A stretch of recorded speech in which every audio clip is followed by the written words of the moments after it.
In Episode 3 of Vietnam War Stories, we look at the turning point when the United States transitioned from a supporting role to an active combatant role in Vietnam. With South Vietnam in political turmoil and the Viet Cong's influence spreading, the US faced growing challenges that required them to rethink their approach to the conflict. The assassination of South Vietnamese President Ngo Dinh Diem in 1963 left a leadership vacuum that only worsened the chaos in the South. Over the next 2 years, South Vietnam experienced a revolving door of leaders, each attempting to assert control over a fractured government. None of these leaders managed to bring stability or win the trust of the population, which allowed the Viet Cong to expand their influence even further in rural areas. As a result, the Viet Cong established strongholds throughout the countryside, and many Vietnamese villagers, facing threats and coercion, aligned themselves with the communist forces. Then came the incident that would change everything. On August 2nd, 1964, the USS Maddox, conducting a patrol mission in the Gulf of Tonkin, reported being attacked by North Vietnamese torpedo boats. A few days later, a second attack was reported, although many details remain unclear,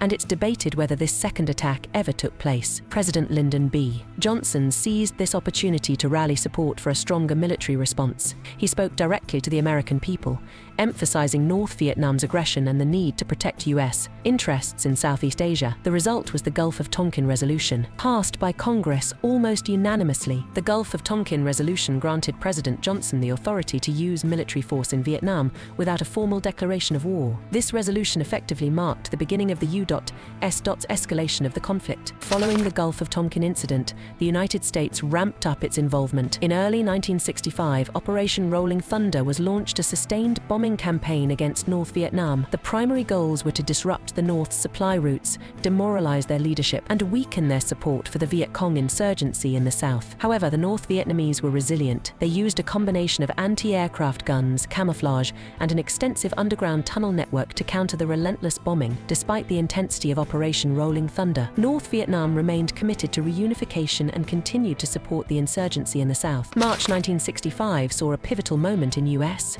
involvement. President Johnson ordered the deployment of combat troops. The first 3,500 Marines landed at Da Nang to secure the airbase and provide protection for the growing American presence. By the end of the year, the US had over 180,000 troops stationed in Vietnam. The initial mission of these troops was to protect American installations and provide security, but it soon became clear that they would be needed for more direct combat roles. The growing US presence marked the beginning of a long and costly war for America, one that would test the resolve of the nation and its military. To understand why the US struggled so much in Vietnam, it's important to understand the supply lines that kept the North and the Viet Cong connected. The Ho Chi Minh Trail was a sophisticated network of paths running from North Vietnam through Laos and Cambodia into South Vietnam. North Vietnam used the trail to transport weapons, supplies, and personnel to support the Viet Cong insurgency. Despite constant bombing by US forces, the trail remained active and was continuously repaired and expanded. The resilience of the North Vietnamese forces and their ability to sustain the war effort